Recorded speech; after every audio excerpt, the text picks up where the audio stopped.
from Rochester, New York, which must be a lovely place to be in the summer, and we appreciate his participation. Todd is a marketing and business development executive working in high-tech industries like learning and development and medical devices and solutions. Todd serves on the advisory board at Matrix Insights, the makers of the EQ dashboard, which I hope most of you were able to get a look at, and if not, we'll encourage you to do so afterward. Todd is also widely enthusiastic for innovation, disruption, and people with audacity, vision, and leadership to change their world. He's also an EQ coach and a relentless optimist, and I'll add that he's an alum of the SMU Dedman School of Law, and we're really pleased for that. Our topic today will be understanding emotional intelligence, so let me introduce you to Todd Nielsen. Thank you. Eric, thank you. It's a pleasure to be here. Thank you to all of you for attending. And for those of you who've pre-invested a little bit of time and energy into learning about EQ by using the app online, which we will orient you to further and more intimately today. Congratulations. You've taken a interesting, hopefully interesting, I'll do my best to entice you. For those of you who haven't made that investment, I'm eager to find ways to make this useful, relevant, and helpful to you. And we'll spend roughly half of our time today discussing why emotional intelligence is important to you all as future legal professionals. And then we'll spend roughly the other half of our time discussing the app that was made available to you. So as Eric said, I am a Dedman School alum. I did, in fact, use my legal degree for a short time, a few years, mostly in litigation. And I learned pretty quickly that there were other ways that I wanted to share my talents and my skills. And to Eric's introduction, I do that now in the business scenario. And one of my interests is leadership generally. And we use that term pretty broadly. So just as an icebreaker, and Eric said this might be useful both for me to get a sense of you all as an audience, but also just to remind you all that this is interactive. We encourage your feedback and your questions. I'd actually welcome them. So please do find the chat panel, which for those of you who aren't using Zoom all the time, which my assumption is you all use it at least as much or more in the academic world as those of us in the corporate world. So please find the chat panel. I'm curious what year you are in your studies. If you're a traditional law student, 1, 2, or 3, if you're studying multiple things, then maybe that would be helpful too. I'm also equally interested in what discipline you intend to pursue, meaning are you looking to litigate, do contracts, IP law, entrepreneurial ventures, et cetera. So just that will help me, and Eric's going to help me with a kind of a summary of your chat responses. It'll also give us a very strong indication of who's awake and paying attention, so which we love. Let me add too, Todd, that we actually have a number of people that are grads or some who are MBA students. So we'll have a number of inputs. Okay, excellent. So while you all are finding the chat and offering your response to my icebreaker question, as I call it, I'm going to share my screen and set up a few foundational things, a little more detailed than the very rough agenda that I just laid out, namely how we're going to spend our time. Half talking about emotional intelligence and more importantly, how it's relevant to you, and the other half, the e-learning platform that you've been given access to and how that too can be helpful to you both professionally as well as personally. So a few of our responses, Syra is from the class of 2004, does immigration law. Yancey is halfway through an MBA. Greg is transactional law. We have Heather, who's class of 2000 and is in-house counsel now doing transactional and regulatory. Hannah is a rising 2L and currently interested in litigation. Great, that's a wonderful sample just to give us a sense. Later, I've got some exercises that will involve you all taking a moment to reflect and respond. And when that happens, I'm gonna pop into the chat and give that a look. So again, please use the chat, keep it open. We have Sean, he's a 2L, doing a four-year JD MBA and looking at bankruptcy and corporate restructuring. And I might add, Sean is a chef too, so he's got a fascinating background. Oh, outstanding. All right, so let's set the stage. And my hope is you're here because you know already that emotions are a critical part of human interaction. And obviously, leadership is one of the most critical applications of human interaction, dealing with others, dealing with teams. And as I mentioned a moment ago, my use of the term leadership is not limited to the concept of someone who has a role or a title, meaning a professorial role in a classroom has a leadership implication. A C-suite executive in the corporate environment obviously has a leadership implication. But I would actually propose, and my guess is some of the other presenters have introduced or maybe even explored deeply this concept, but leadership is something we all do to a certain extent every day in every interaction. And today's session is really focused on how to use emotions, and more specifically emotional intelligence. And when we get a little further up the mountain, you'll start to become familiar with the concept that I will introduce of emotional competency, which is a little bit different than an EI or EQ, as you may have heard it mentioned before. So let's dive in, and I'm going to use a couple of abstract examples to ease you into this concept. So stay with me. But many of you have probably seen or heard or even been bludgeoned with the concept of the tip of the iceberg, which is, if it's not obvious, that's what this particular graphic is intended to convey.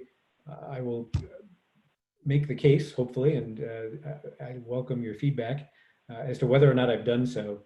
I'm going to make the case that the concept of emotional intelligence and emotional competency is very much a tip of the iceberg concept in human interactions and how we deal with one another, whether that be in a legal context with a client and an advocate, or if you happen to be a litigator or someone who negotiates with others, human interaction to achieve your goals or the goals of your client, which can have a multi-layered meaning as well, will very much be a function of your use of things like emotional intelligence and thinking and acting like a leader. Another way to think of it, and this is a segue, my guess is all of you have a cell phone, and that cell phone is very much these days, less of a phone and far more of a computer, a multi-faceted communication device that you use for many things. My guess would be, and please chat in if I'm wrong, if there are any computer programmers on the line with us today, I'd be intrigued to hear about that, because that's what I spend a great deal of my time working with and collaborating with and actually influencing, is folks who design databases and user interfaces and user experience. But like most of us, I am not a coder. My guess would be most of you are not either, but yet you use that phone and the device, whatever device you're currently chiming in on, daily. In fact, you might use it more than any other device that you own. And the tip of the iceberg of that device is the interface that you're accustomed to, the screen, the apps, Zoom, if in fact you're using a mobile device or even a laptop. The surface layer of these devices is what you're accustomed to, but there's a lot going on under the surface to make that all happen and make it relevant to you. And emotional intelligence is very much the same way. All of our communication, all of our cognition and collaboration is colored, fueled, and once you know how to use it, informed by your emotions. Another way to think of this, and I use the example of a behavioral psychologist, one who's often credited as being the father of behavioral psychology. Very interestingly, this psychologist has won a Nobel Prize for economics due to his work, essentially, and I'll radically truncate, I'll save you the need to necessarily research Daniel Kahneman, though I recommend it. If any of today's session intrigues you, Kahneman's work will intrigue you to a whole new and different and deeper level.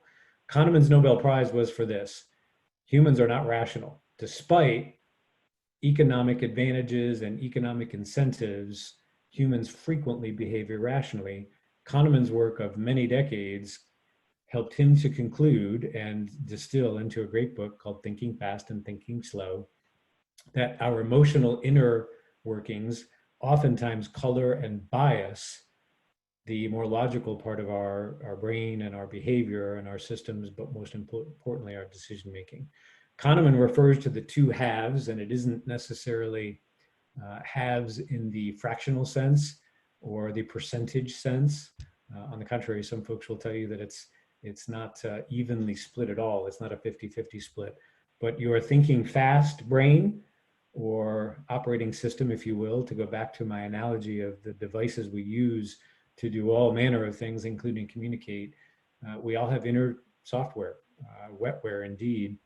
And the thinking fast part is the emotional part, the part that's more rational, analytical, thoughtful, that can get you, for example, through an LSAT or a GMAT exam, get you into a graduate program, that can plan out a long-term career path, that can make you persist through things like criminal law, contract law, torts.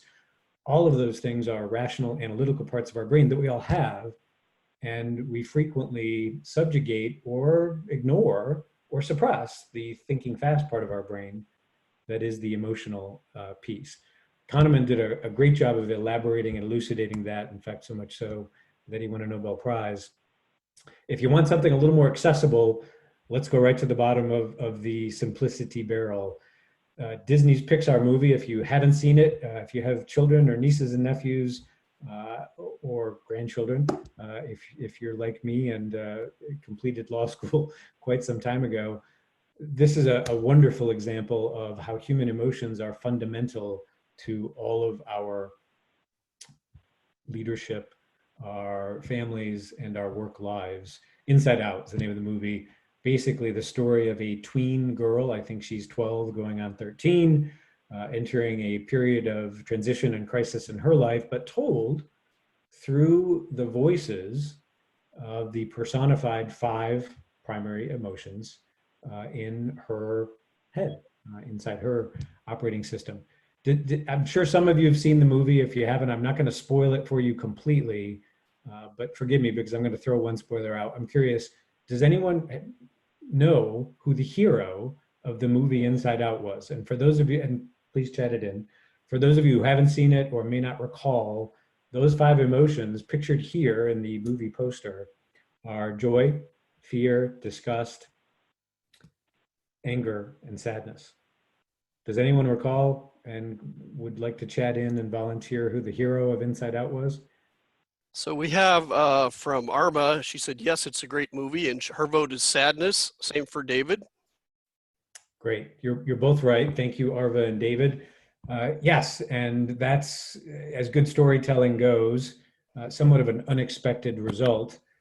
Sean disagrees a little bit. He said it's joy and sadness, depending on your perspective. Okay, great. Well, then, that's a far more nuanced approach. Joy is certainly where the movie starts, and I think one of the stars, arguably, it would be hard to leave joy behind. The interesting thing about Inside Out, and again, if you haven't seen it, please do. I don't think I've spoiled too much for you. Another way to think about emotions and emotional intelligence is that your emotions, our emotions as humans, are an operating system. I've used that analogy. Also an early warning system and a very nuanced and sophisticated informational system, a way to sense the world, your environment, other people, but also yourself. And in the case of the movie Inside Out, sadness played a very critical role in elaborating the solution to a problem. So I'll go no further.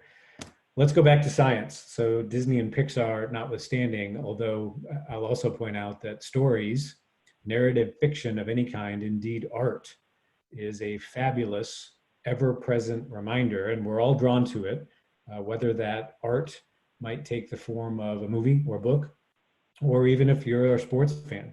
Recognize that your interest, your engagement, the reason that exercise, whether it's gallery-based with art, theater-based with the dramatic arts, or sports in an event or a venue, which apparently will not be something most of us will be participating in the near term.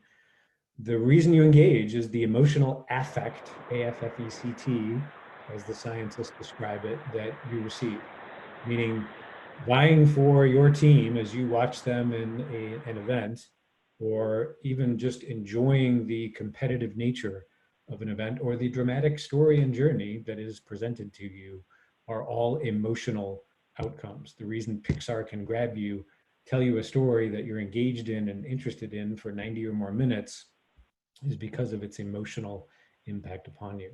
Now, that said, Scientists have been studying emotions for quite some time, and there are a number of great ways to think about and for me to distill for you how the science of emotional intelligence plays out. I have another question. I like the engagement and interaction, so please keep this up. Can anyone tell me when the word emotion was introduced to the English language? And as you might intuit, I'm kind of setting it up. It's not been with us as long as many of the words that you all are studying in terms of the vernacular and the taxonomy of the law, for example, which has been evolving easily for 1,000 years, maybe more, depending on where you slice and dice it. The word emotion is a relatively new introduction to the English language. And I've probably now given some of you who are very agile with your fingers the time to go research this. Eric, did anyone venture a guess? Looks like they're still researching. Okay, well, I'll spoiler on this one. The word Oh, emotion entered the, 1579, yeah, that's a Googler. Well 1880, done. 1880. Yeah, it's relatively recent. In terms of the English language, which as most of you know is got roots that go back many thousands of years, the word emotion was considered, and this is where our Victorian roots, meaning those of us who have come up in the US or Canada, North America, offshoots of the British Empire, speakers of English, you'll very quickly, when you think about the etymology of the word emotion, it only came up a couple hundred years ago. And the reason being that before that, what we think of as emotions, and the slide that I'm sharing now is really a visual representation used by a particular scientist by the name of Paul Ekman, who I believe is emeritus at UC San Francisco now. But Paul is a renowned researcher into emotions and emotional intelligence. And he proved early on with his science that each of the 5 facial expressions you see here are almost universally recognizable, meaning crossing all boundaries of language, race, creed, religion, and nationality. These 5 faces are pretty recognizable as the 5 emotions that were displayed in the movie Inside Out. And that said, our deep and innate ability to recognize emotions, and obviously meaning that we speak or use the language of emotion, it isn't something that's been universally accepted or embraced, certainly was not studied until the last 100 or 150 years. Indeed, the term emotional EQ or emotional intelligence is only about 25 or 30 years old and really only reaching popularity in the last few years. I'll add something that Arma mentioned in the chat, which is that apparently there's a French word émouvoir, which means to stir up, and was later introduced by Thomas Brown in the 1800s. The interesting well played. context. And not surprising for any of you who've had experience with the French culture or watched or just studied the differences between French and the English, again, noting that our, at least our language, my native language, English, and the colonies that became the states and all the influence that the British Empire had, it was once considered uncouth to talk about or think about the passions, which is how they were referred to for many centuries as being something that wasn't necessarily appropriate for the public or public discourse or public persona or in the workplace. Indeed, it was considered a little bit uncouth, which in large part explains some of the reserved nature and reputation that the British still retain to this day, although I think they're getting better. Another way to think about emotions before we get a little more specific, I find that these kind of analogies are icebreakers in terms of the abstractions, ways emotions play into our life and our work and our becoming better leaders, whether in the law or in the corporate space or all the other disciplines you might pursue. Emotional intelligence becomes a very powerful tool for choosing how you will show up to situations and how you will address challenges, both your own personal challenges and the challenges of the sort of folks you might be advocating for or working with or over time supervising, leading, and helping to be better collaborators themselves. My favorite definition of leadership in the traditional sense is actually an individual who works to create other leaders. And whatever avenue you pursue professionally, you will have the opportunity to share your skills, your observations, and your talents in a way that helps to create other leaders, which is all about choosing how you show up and making choices about your emotions. Now, some of you may have first heard, and you will, through today's session, hear a little bit more about the history, but also the usefulness as well as the flaw of talking about emotional intelligence as EQ. I think the inventor of that term, or at least the one who's gotten the most popular notoriety from the term EQ, is a gentleman by the name of Daniel Goleman, who wrote a book that effectively, using the term EQ, analogized emotional intelligence to IQ, intelligence quotient. Now, most of you have probably heard about or known about IQ. My guess is many of you who took the time and energy to get into grad school, whether you're in a law program or a combined program, or have now graduated and are doing something else, you may even know your IQ. And you may also know that as a measure of intelligence, obviously a apparent relative intelligence, IQ is considered to be a pretty static thing, obviously subject to the vagaries and nuances of testing and psychometrics. IQ is typically considered to be the sort of thing that is relatively fixed. And those who study the brain and things like emotional intelligence and all the different kinds of intelligence that are taught in leadership programs, positive intelligence, PQ, obviously IQ, there's technical intelligence. The law is one area of technical expertise that is critical to the future path and current path for many of you. IQ, as a rule, is a useful relative standard, but it's considered to be a fixed standard. And for many, it's basically about defining the horsepower that we are all born with from a cognitive processing perspective. By contrast, EQ is very different. IQ, a couple factors just to kind of round out the analogy. IQ measures how intelligent you are, but it's also a measure of how motivated you are to do well in a test and how maybe accessible that test might be for you. That's the research of Angela Lee Duckworth. EQ is a little different. And there is a measure for those of you who've seen the app that was exposed to you, or those of you who will go back because of your engagement today and who are intrigued to get the most from this exercise. You will see in the app that emotional intelligence, also known as EQ, sometimes known as EI for short, is really a set of skills that can very much be developed. And that set of skills can be, in the most simplistic sense, broken down to three things: recognizing, reading, and responding appropriately to emotional input. It's really that simple. Everything that follows from here are strategies for better understanding the hierarchy, the taxonomy, and the vernacular of emotional intelligence, and finding ways to apply it in your work and in your life.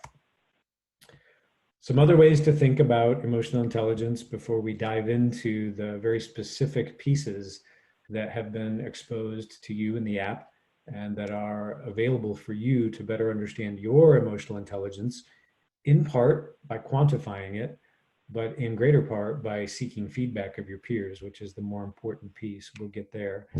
Here are some other ways to think about IQ and EQ, and I use this slide as a provocative measure. You can't really think of IQ and EQ as in competition or in direct contrast, but in certain applications.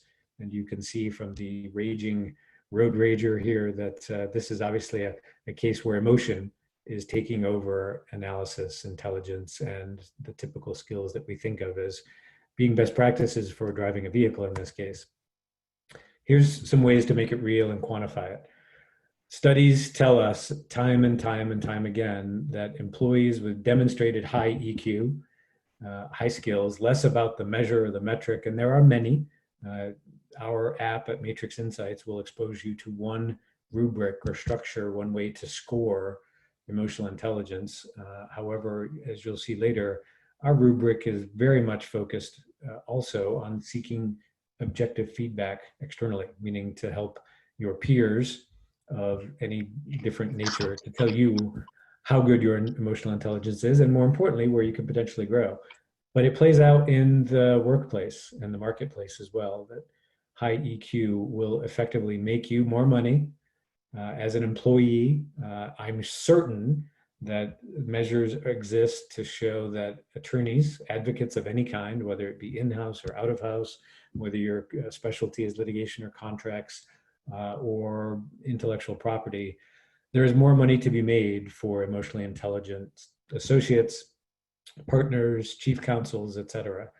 And more importantly, the balance of skills, whether they be technical in any avenue or realm, as contrasted with emotional and people skills, are overwhelmingly that EQ is the more important of the two measures, meaning soft skills or people skills like emotional intelligence typically are the lion's share of success.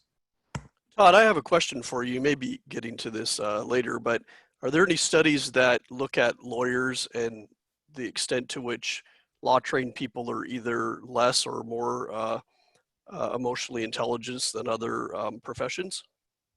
Yeah, it's a great question, Eric. I wish you and I had discussed that question before, but I like it that it's coming up today, and I'm going to take it as an action item to go see what I can find. My guess is that it has happened, particularly in the larger firms or the consulting firms, uh, to break down, because folks who manage talent spend, in many cases, millions to tens or hundreds of millions of dollars tweaking and trying to get the greatest possible advantage of their up and coming new hires, young managers, senior managers, and leaders. In fact, some of what we're talking about today is the sort of thing that was only exposed to senior leaders even just a few decades ago. And now what's happening is this content, the skills, strategies, things like an emotional intelligence assessment are becoming more accessible. So short answer, I don't know of one, but if there is one, I'll find it for you. Great question. And bring those on in. Please feel free to chat in any other thoughts you have. A few more statistics that might help you to put emotional intelligence in context. And my guess is there's one or two of you who might have been skeptical when you started down this road. What possible place could emotional intelligence have in my legal studies or my study of leadership as applied to or through the law or my law MBA program? Well, here's a few more statistics. 46%, as one great prominent, the top of the list here, newly hired employees fail within 18 months. And most of that failure is typically attributed to a soft skill issue, communication, collaboration, or teamwork issues, as distinct from technical issues. If you think about the way people get jobs and are screened for jobs, their resume, their pedigree, their degree or degrees are typically the sort of things that are less in play. They're typically well established, short of someone who's falsified or spun out of control their actual credentials. Where new employees typically fail is with a soft skill like leadership or emotional intelligence. I won't read these other statistics to you, but they're all great examples of the fact that management of talent, management of careers is very methodically measured and is the sort of thing that we could differentiate, and those who manage talent in what has traditionally been referred to as the HR world, increasingly called the talent management world, pay close attention to these sorts of things. So with that, I will again invite you to pop in with questions because I welcome them. I'm now going to make a transition into talking a lot more specifically about the way that our app at Matrix Insights is changing the way EQ is measured, taught, and how you all can develop emotional intelligence in very specific and actionable ways for yourself. What I'm showing now is actually it's a very high level overview. Forgive me, it's probably a little small, but it's not intended to have you read all of the smallest lines on this particular rubric. It's really an overview. It's a map, indeed a kind of a 30,000 foot view of what we call the three clusters or the three areas. Remember, read, respond to emotions, and then finally relating to and working well with others is really the third cluster. This is our taxonomy. It's a very common taxonomy for understanding emotions at a high level. It's self-awareness, self-regulation, and relating to and working well with others. But below that, and this is where the skill building starts first with the vernacular, as all good science does. The vernacular, for those of you who are still in grad school, you were exposed initially to the vernacular of various disciplines of law, like criminal, contract, civil torts, etc. The vernacular in the taxonomy of emotional intelligence looks like this. It has three basic columns or clusters, and then a number of different families beneath that, things like knowing self, self-management, and dealing with others.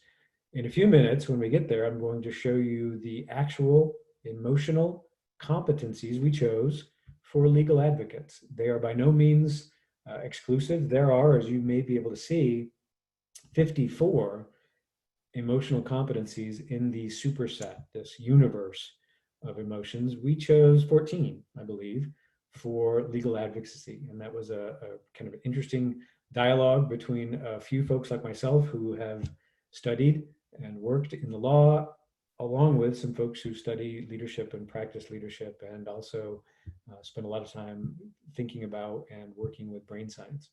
So this is the taxonomy of emotional intelligence through the lens of Matrix Insights. I want to do a quick orientation exercise to kind of bring you back to the first of the three areas in this taxonomy, awareness of self. And again, I hope it is not lost upon you all that you have an emotional inner life. You have a very, to use the vernacular of Daniel Kahneman, a very keen sensibility, a thinking fast operating system, and you have a thinking slow, analytical, logical operating system that are working together. Sometimes they're at odds, but by and large, they're contrasting methods for you to achieve your goals and to work, collaborate, and succeed in the world. But let's think about awareness of self for a moment. And here's another way to think about it. For those of you who have come up in the age of the digital device, I think I need to update my slide here. Every time I look at this, I see this and I realize that's a camera that was a single-use device. It was just a camera. But we're all familiar with the concept of a selfie. And another way to think about emotional intelligence and this exercise and this discussion, in very real ways, this is a psychological selfie that starts with awareness of yourself and builds or stair steps up the process of being aware of the emotions and emotional intelligence of others, as well as strategies for making all those things work together. So let's think about self-regulation for a few minutes. Some of you who've spent any time in undergrad psychology course may have exposed you.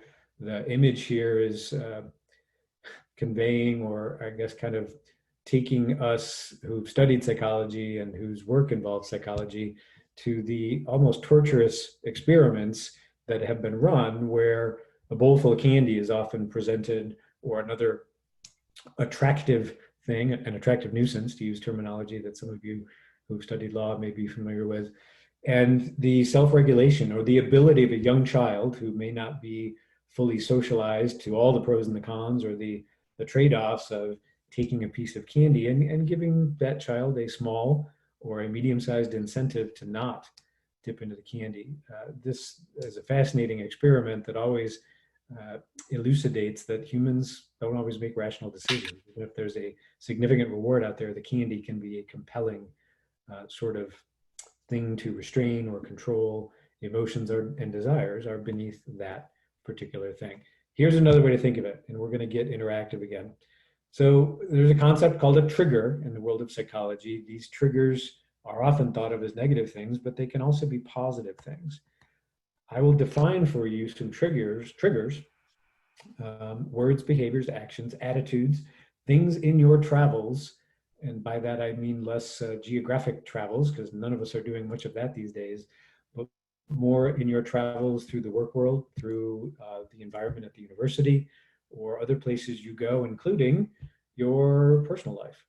Triggers are behaviors, words, actions, and attitudes that set you off. They elicit a strong and compelling, maybe sometimes a very quick and difficult to control reaction. Now, we all have these throughout the day. Some of you may be very excited by this content. A few of you may be a little bored. You're experiencing a trigger. What I want you to do now is channel some of the strongest triggers for you, both on the positive and the negative side. And I'll share, to get us going, as Eric mentioned in my introduction, I am triggered positively.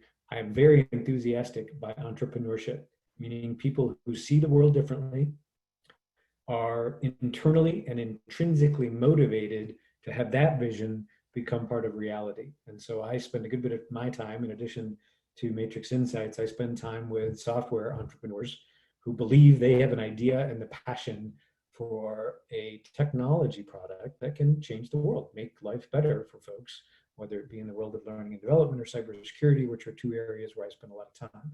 A negative trigger for me is closed-minded people who really have only kind of one way of thinking.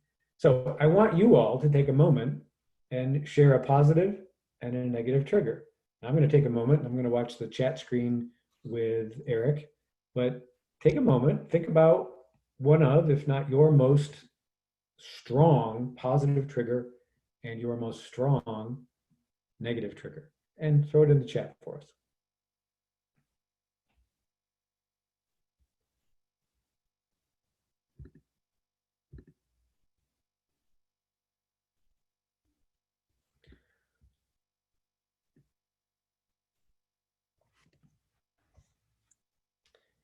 Eva, thank you. Negativity and deception clearly are not the sort of things that most of us find helpful on a personal level, although I would flip it around and say that certainly in the world of advocacy, the ability to understand the relative nature of truth, particularly on behalf of a client in certain scenarios, can be productive. But I think lies and inauthenticity are very common.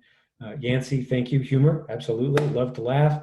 I think that's often, and part of the reason that it's a great way to compel, engage, and to teach humans is that we do love that juxtaposition of two things that tickle our brains and our fancies.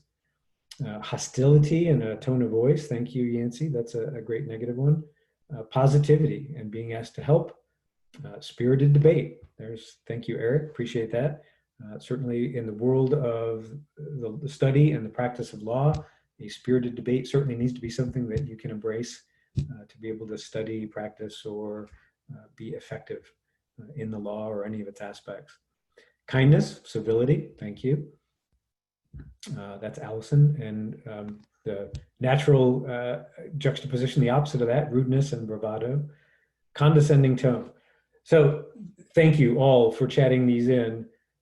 The illustration, I hope, makes it quite obvious that to think in these terms, meaning I introduce a word like triggers, give you a little bit of a vernacular or a definition for how to apply it, you don't have much trouble coming up with things that emotionally, viscerally are resonant. They are very recognizable for you as something that certainly pushes your buttons. So I appreciate you offering that. And my conclusion in terms of the value of that exercise is that is an emotional affect.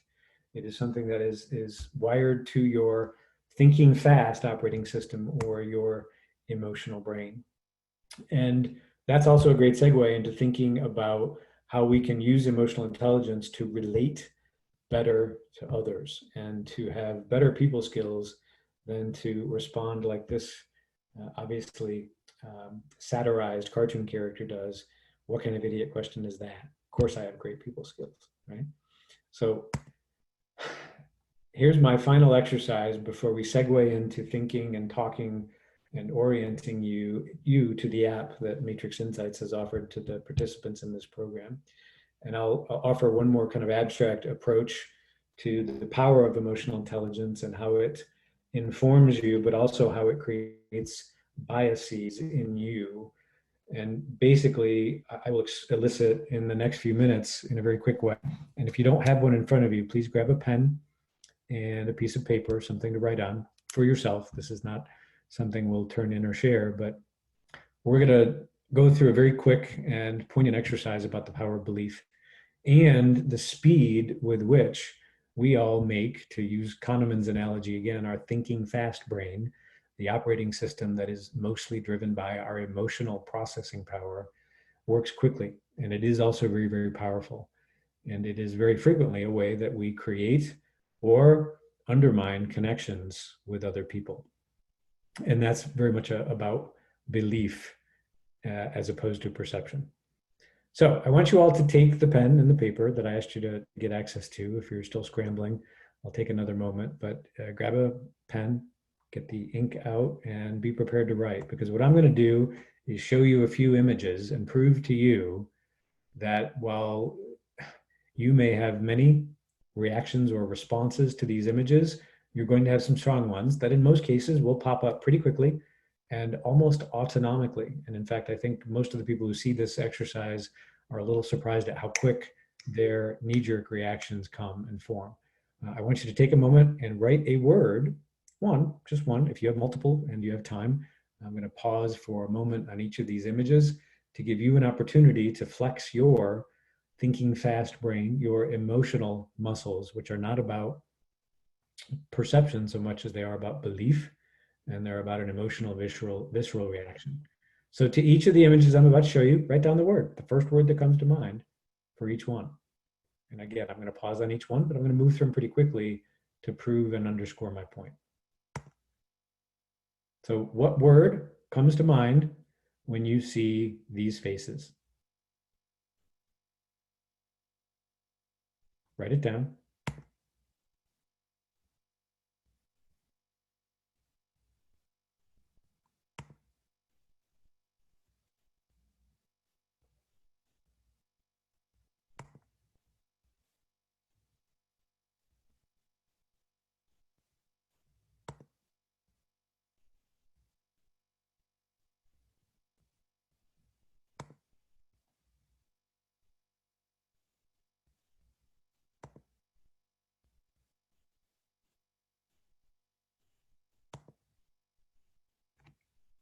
Great, thank you. So I'm sure your reactions were varied. If you're like me, you probably had many words flooding to mind, including to the extent you recognized any of those folks, particularly the historical figures. You may have been thinking about their philosophy, their discography in some cases, but most of you, I'm sure, had one or more prominent, very kind of leading or visceral reactions that resonated for you. I find that folks who see this or think about this for the first time typically react by saying, yeah, it was interesting how quickly, even though I've never seen that pretty girl or the gentleman with the face tattoos, how quickly I had an emotional reaction like, hey, what cool ink, or, ooh, that's very intimidating, or wow, she looks unapproachable.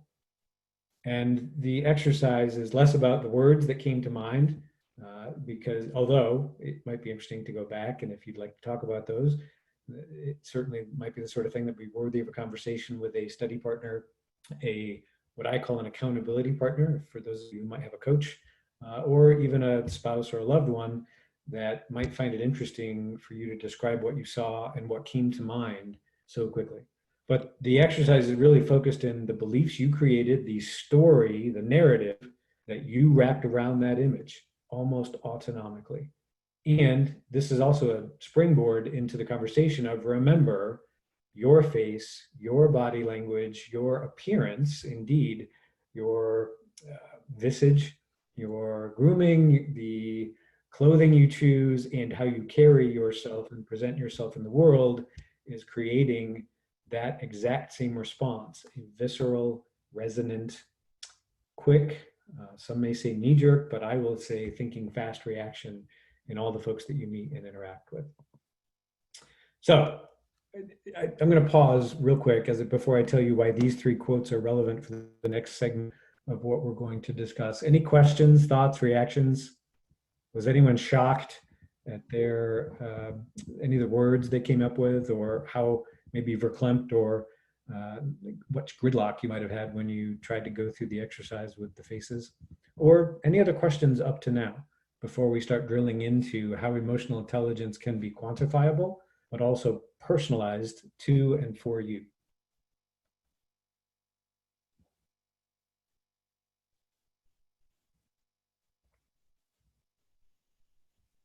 I was taught after law school, when I went into the learning and development industry, that it is customary and typically good for the widest variety of students and audience members to wait about 7 seconds. So I've now done that. I still encourage and underscore the invitation. Feel free to chat in your questions.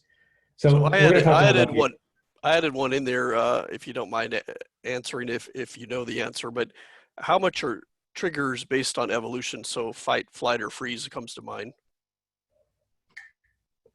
Yeah, I think the neuroscientists that I've had the pleasure to work with, study with, and who have helped us to build our app would tell you that emotions are the oldest from an evolutionary perspective part of our brain and part of our makeup. Indeed, some of you may have heard the term the lizard brain, uh, the which is kind of an unfortunate, but it's intended to convey that the central part of our brains as humans, which though we're all wildly complex, different, special, unique, these patterns tend to apply, particularly when it comes to things like brain architecture. The oldest part of your brain is where your emotions come from. It's why they work so quickly. And they are basically wired in a way to radically oversimplify for purposes of a great question, but that could be a session or indeed a PhD course in itself to help us to find pleasure and minimize pain. So they are deeply evolutionary. In fact, the neuroscientist I've worked most closely with would say that it is the oldest and the most prominent. And for many of us, in certain situations, it's the strongest and most compelling part of our makeup, even though we spend most of our time being very analytical and very goal oriented and very civil in our actions. The oldest parts of our brain are really motivated around finding pleasurable things like food and rewarding pastimes and avoiding the unpleasurable things. So great question. Thank you, Eric. And I see another one's come in. Arma, thank you again. Main survival defense system. Not only survival, but the next level down, I think you could certainly argue that the pleasure pain avoidance principle, which again is a radical oversimplification, but as a rule, yes, truly to think in terms of basic survival needs, food, shelter, warmth, avoiding a saber-toothed tiger, those are all survival mechanisms. There's some great work. I will share the author's name. Lisa Feldman Barrett, I believe, is a fellow at Harvard. She's a professor at Northwestern, and she actually takes the science of emotions to a next and new level. For those of you who are fascinated, I'll find her before we get off and I'll put it in the chat. But in principle, the classic view of emotions is very much about survival. And it's honed for that. And it's in part why it works so quickly and so effectively, and it is so pervasive. Now, that said, that's a wonderful segue into the next segment of our discussion, which is how can we understand our own emotions in a way that helps us to articulate them, to manage them, and more importantly, to weave them into productive relationships and conversations with the folks that we work with or who work for us. Three great quotes here. Stephen Covey is probably a lot more prominent in the last millennia, but when I was in school and grad school, Covey was quite famous for books like The 7 Habits of Highly Effective People. Covey was also famous for saying you can't talk your way out of problems, you behave your way into, which for those of you who may have had a moment to think about or read that, that probably is settling in and you're realizing, oh, yeah, that's interesting, that's different. Gloria Steinem, on a somewhat more irreverent note, was fond of saying the truth will set you free, but first it'll piss you off. And this is all a very deliberate segue into this concept of how we use emotional intelligence as first a psychological selfie, but next as an opportunity to elicit feedback, very specific feedback in what's called a 360. And my colleague, Craig Robinson, who for many years was the chief learning officer at Matrix Insights, was fond of saying that the feedback you get on your 360 review, and for those of you who don't already know what that is, we'll talk about that in a minute, but basically it's inviting others to tell you how you present and how they see you in a very specific emotional rubric about very specific emotional competencies. And the bottom line is that 360 news, the specific quantifiable feedback you're about to receive, if you haven't already, Maybe news to you, but it's not news to those around you. So this is where the learning gets really good and really deep and really powerful. So again, we talked about three clusters, those three columns in the rubric or the taxonomy of emotions: awareness of self, self-regulation, and relating to and working well with others are the three basic areas of study. I showed this one to basically drill down. Again, this is the 30,000 foot view of the 14 specific emotional competencies that we chose for legal professionals. It's not exhaustive. It's not the only way to go, but with a little input from both the behavioral scientists, but also having had some conversations with Eric and others, this was one way that we thought was a useful starting point.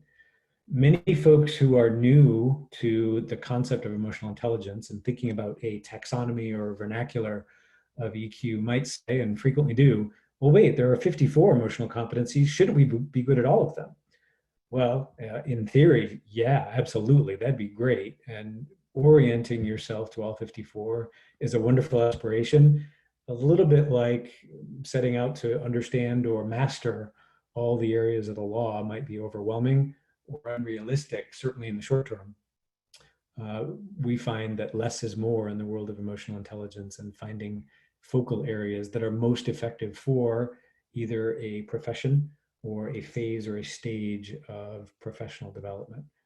So each of the competencies, and flexibility doesn't actually happen to be one on your list, but because it, I think, is one of the more accessible ones, meaning the word or label for that particular competency closely matches, in most of our experience, the definition. In this case, flexibility is defined as remaining open and responding effectively to new, different, or changing information or circumstances.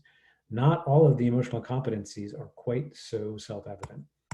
So let me here show you the 14 that we chose for legal professionals. And these were very, as I said, deliberate.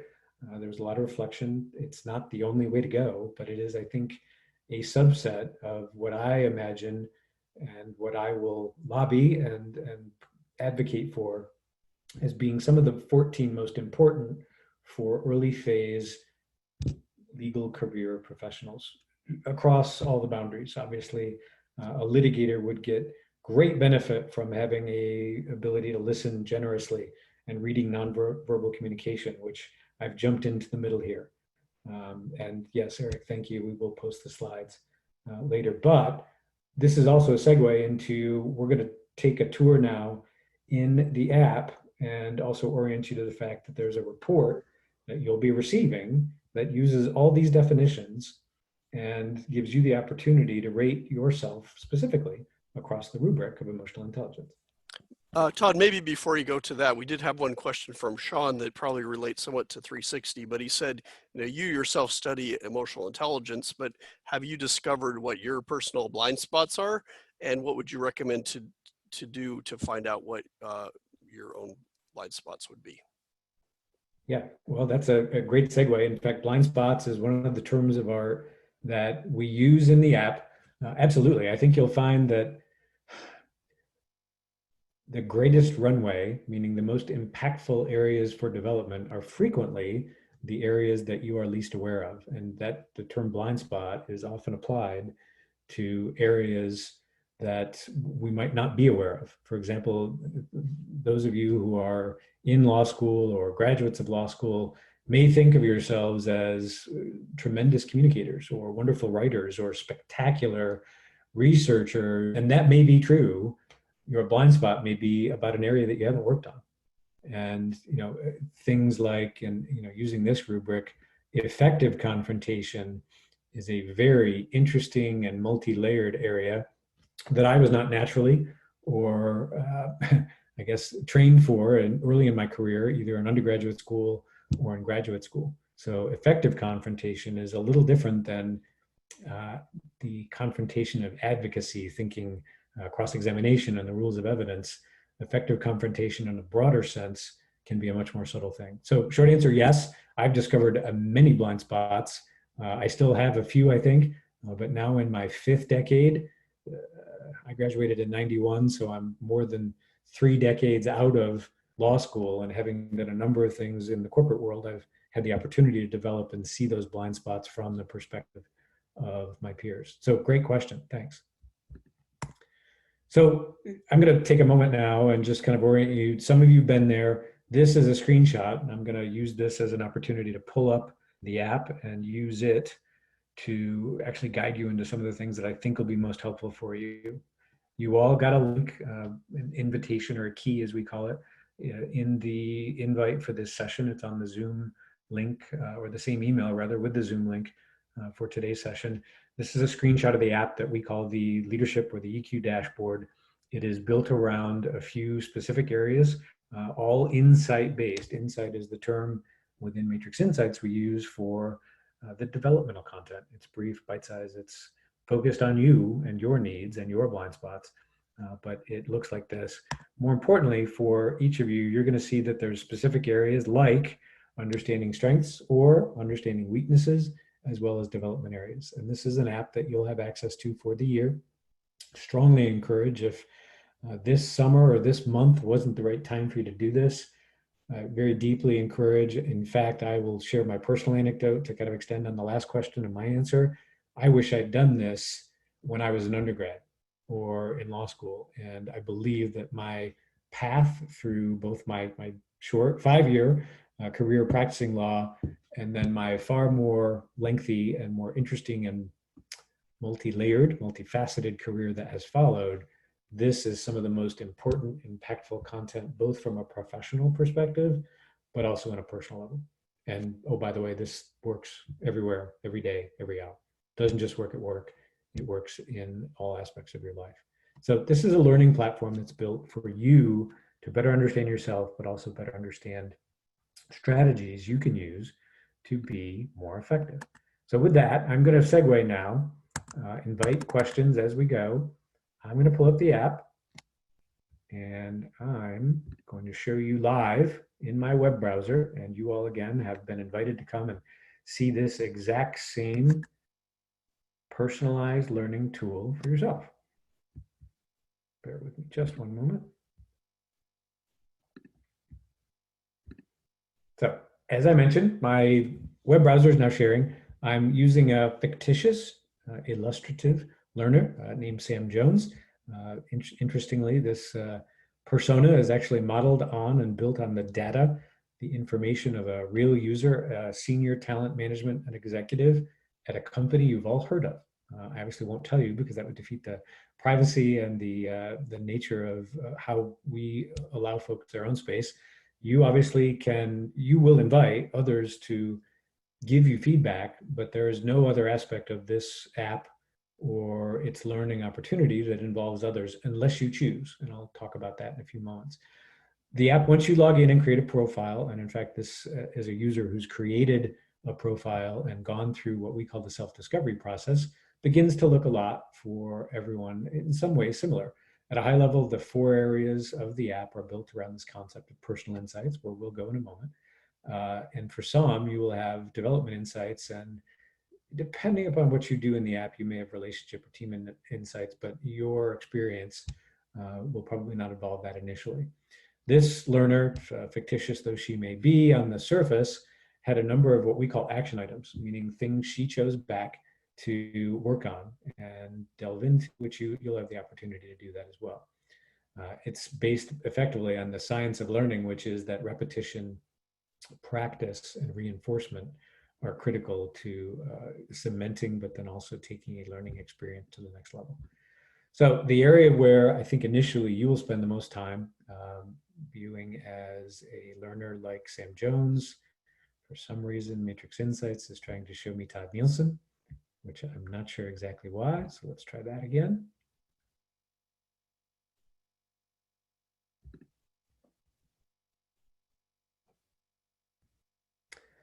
The area we call personal insights is designed to give you a deep familiarity as well as the vernacular around how you can, well, we'll go back to a slide deck. Understand, articulate your emotional competencies, but then also turn that into learning opportunities to deepen your understanding.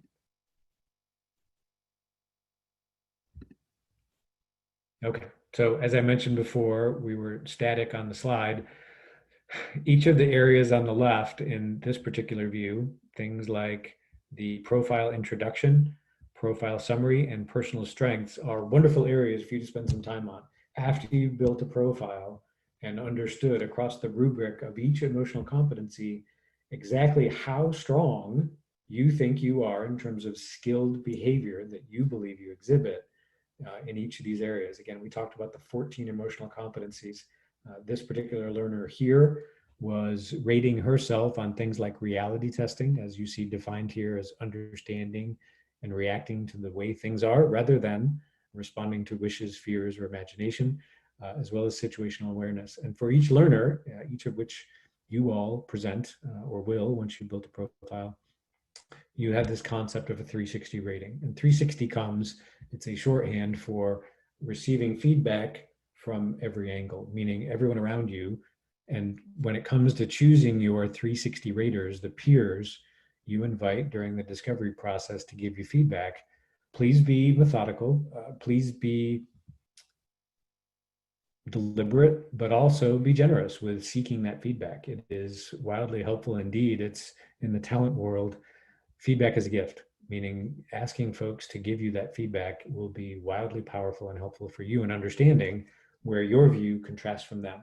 And that's where top personal weaknesses are informed by both your own perception and how it differs from others. And to the great question before, one of the areas, and there's a companion area called hidden strengths, but blind spots is an area where we all can typically find opportunity for improvement, quick, rapid, needed in many cases improvement by contrasting our beliefs and perceptions about, in this case, this learner is working on reality testing and social intelligence and has received the feedback that her gap is as high as 1.9, or in the case of social intelligence, 1.2 points, different from the way others rated her. So this is the heart of the self-assessment as it begins to contrast to the world of having 360 raters.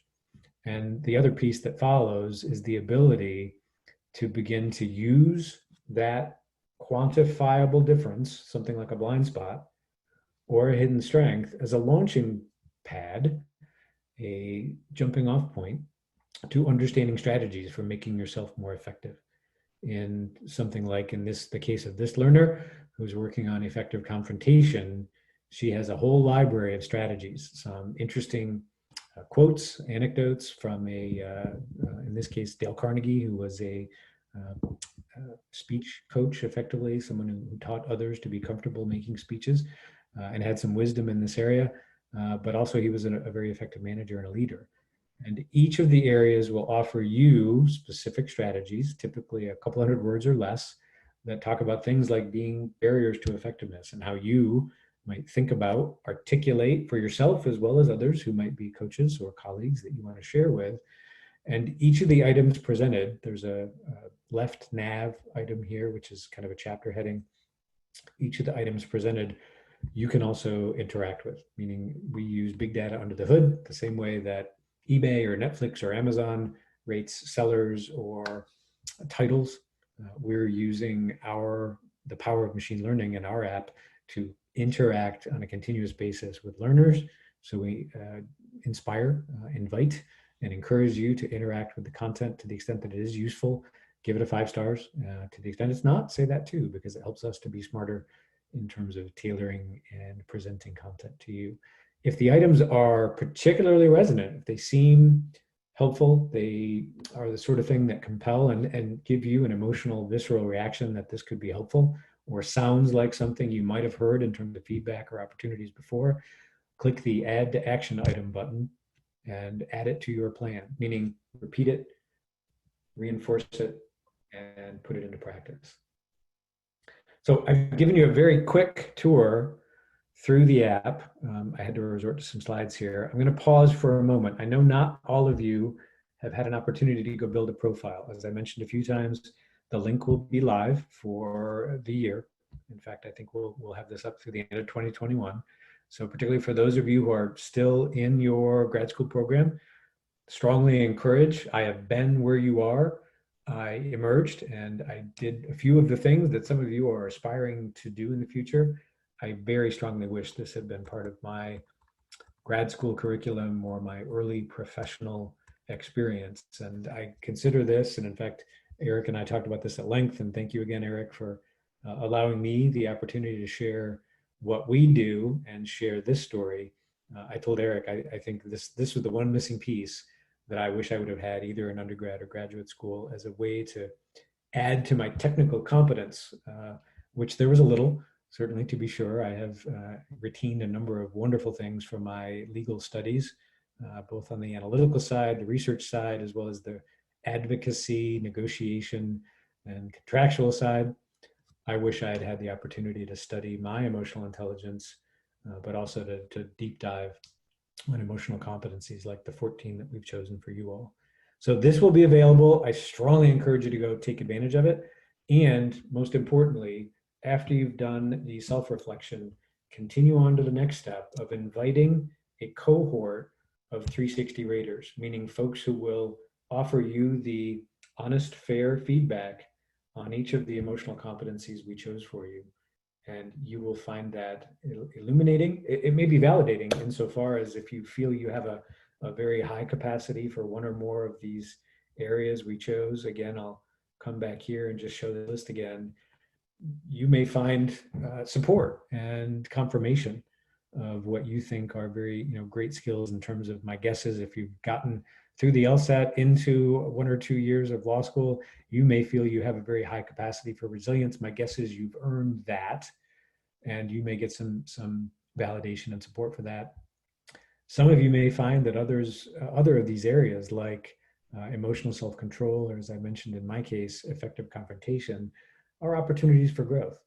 And this system is first an opportunity for discovering those areas, but then also discovering strategies for taking your skills to the next level. So I'm going to pause again and invite thoughts, questions, reactions. We did have one clarification from Arma, and I think you somewhat answered it, but she said when she took the test, she was asked to send an invitation to 3 people to see her answers or confirm her results before displaying the ultimate result, I guess. Does that sound right? And I'm thinking that's the 360. Yes. So again, 360 is a term referencing the degrees in a circle intended in the world of talent management and leadership development to elicit the concept that we all have areas that are out of our view, are beyond our peripheral vision about how we present in the world. So yes, the 360 is an opportunity to invite at least 3 people. In fact, 3 is the minimum, that before you achieve 3 results, you basically won't get much granularity of data. And that's an anonymity protection. So the feedback of your peers, and for those of you who are still students and don't have maybe a lot of professional experience, you are welcome to invite peers, colleagues, folks who are in study groups. I do encourage, and you'll see that there are 6 or 7 categories for placing your invited 360 raters, this group of peers, including a manager, someone who might have been your boss or your leader in a role, a work environment. And it can be a personal colleague. It could even be someone who is a board member that might have had input to your work. And in fact, there are several different categories. Choose those categories widely. Choose as broadly as you can. For those of you who've got 20 people whose opinion you value and would appreciate the feedback of, invite them all. In fact, I've had as many as 40 or 50 360 raters included. But 3 is the minimum. So I think that where the 3 came from is that without 3, you don't get any granularity in any of those categories. For example, if you have a peer, someone who's like you, if you invite less than 3, you won't see that category broken out in the feedback, which again is a anonymity measure. It's designed to create an opportunity for people to be candid. So as you think about, and if for those of you who might want to verbalize and let folks know, hey, I'm working on this exercise, came out of the Rowling Center program, I'm working on my EQ, and I'm eager to hear your feedback. If you wouldn't mind taking 15 or 20 minutes, that would be awesome. So look for that invite. But as a rule, you're not going to see anything that will tell you what others who participated as 360 raters, how they scored you. There is an area that some verbatim or free-form responses may come back, and that may also be very helpful for you, and that may telegraph some of who's writing that particular thing, but the quantitative aspects of the 360 feedback are completely masked and anonymous. So the short answer, to loop back around, Eric, because that was a lot, 3 is the minimum before you start seeing any granular detail in the categories like peer or manager or board member, professional associate. So thanks for the question. Are there others?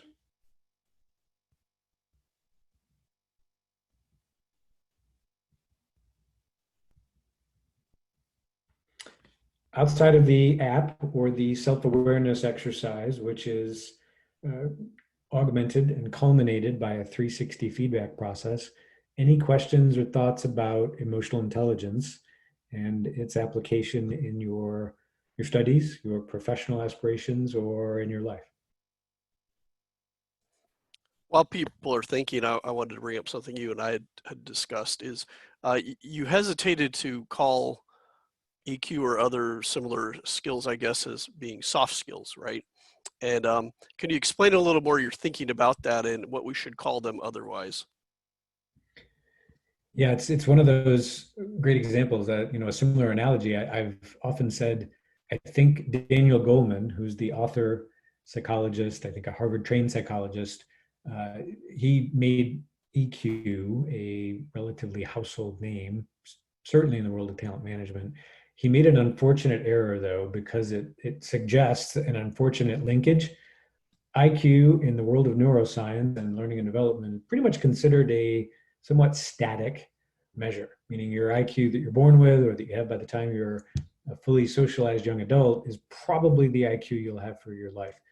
EQ, on the other hand, is fluid. It is highly plastic. It can be developed. In fact, it may be one of the most developable things we have. And frankly, that, as I mentioned to you, Eric, when we met, and as I think I've said to the group, I wish I'd had the opportunity to develop it myself when I was a young man of 20 with a great many strengths, but also a great many blind spots. So yes, and another similar analogy before I get back to your specific question, these assessments driven by psychology are oftentimes misrepresented and referred to, and Eric, you did it, and forgive me, but I'm going to call you out because I know you're an intellectual, you'll appreciate the feedback. The term test to refer to a psychological assessment implies that there's right and wrong answers. And in the case of emotional intelligence, there's probably not a right or wrong answer so much as just your answer. And more importantly, the answer of those around you. So we typically refer to them in our world, we actually call them pro-assessments, which is our kind of fancy branded word to stand out a little from the traditional assessments. And the subtle difference being that there's no right or wrong answer. It's just an assessment of something that can be useful to you. So did I answer your question, or did I wander all around it and not quite get to the heart of it? Somewhat, although just the term soft skills generally sort of indicates not as important as hard skills, right? And I think that probably resonates maybe in the law and business in some ways more than others. So what would we call these types of skills, including EQ, if we don't call them soft skills? Great question. You will hear soft skills as a label. It is a common label, very much the way emotional intelligence has kind of fallen under this shorthand of EQ. I call them, Eric, and I think it resonates well with your program. They're leadership skills. And again, leadership not in the sense of I have a corner office or a partner title or a C-suite, V-suite title. It's the leadership we all do every day, from the most simplistic things of getting out of bed, showing up to a class or a workshop, participating in an exercise, asserting our ability to contribute as team members, teammates, sometimes as leaders with a traditional title or a role. But I think they're leadership skills. I think they're the sort of skills that we all need to get through the world, regardless of our level, tenure, or title. Great, thank you. We have a time for just a few more questions. Do we have other questions? You could type them in the chat box, or you can just unmute yourself and ask the question.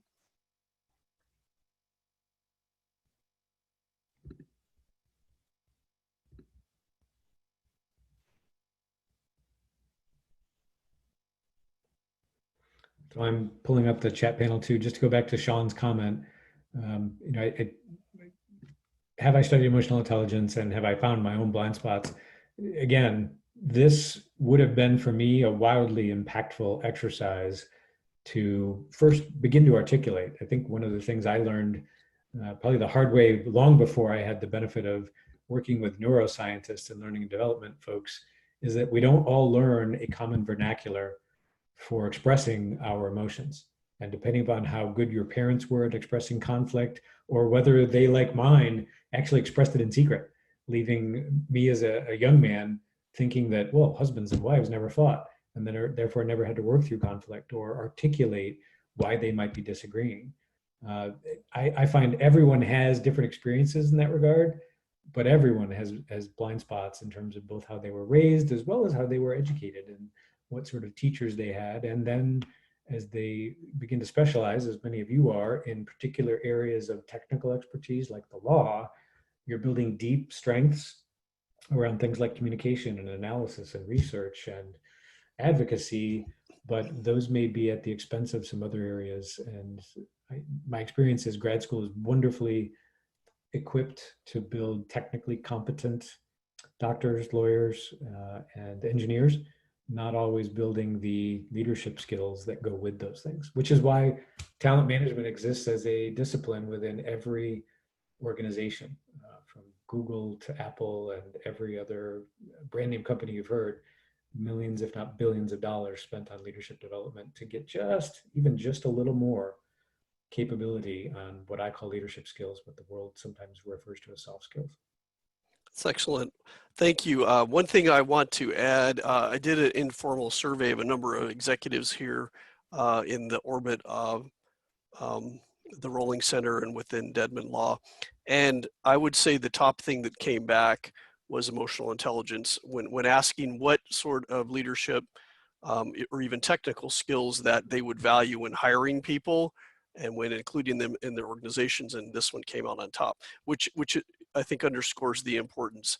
It may not be evident to you now in your studies, but as Todd mentioned in his experience, and I think this is true of mine, it's the kind of thing you wished you would have had. So I'd encourage you to take advantage of this a very generous offer to complete the assessment and to do some introspection and also to do the 360.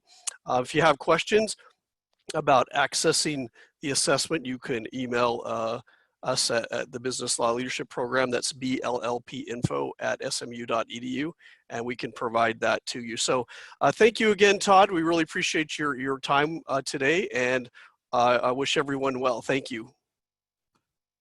Thank you, Eric. Appreciate, again, the invitation and the opportunity to share what little I know. I appreciate it. Thank you.